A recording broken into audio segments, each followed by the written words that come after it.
Sapi susu biasanya makan apa di susu? Lende tonggoku, Pak. Martabak dicampur buah-buahan ambek anu, Pak. Apa? Apa sini, Pak? Katul. Iya, Pak. Dicampur kabeh arep, Pak. Mosok Iya, sebentar. Emang sapi makan martabak? Pak Ribut viral berkat konten bersama seorang muridnya yang membuktikan bahwa ada seekor sapi doyan makan martabak manis. Bahkan, ia sempat memberikan uang 1 juta rupiah kepada muridnya itu.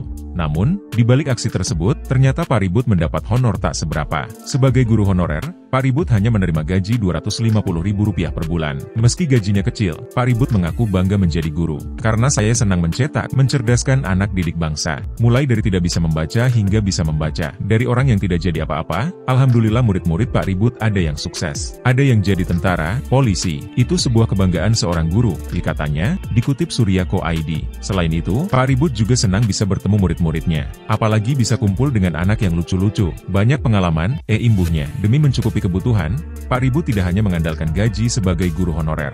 Ia memanfaatkan bakat menari dan kemampuan bisnis dengan membuka usaha penyewaan kostum bernama Ribut Dancer Management. Sebenarnya, usaha penyewaan kostum itu sudah dirintis sejak masih menjadi pelajar sekolah menengah atas, SMA. Karena terlibat dalam pementasan tari, ia berinisiatif agar punya kostum sendiri. Selain itu, ia juga menjadi konten kreator.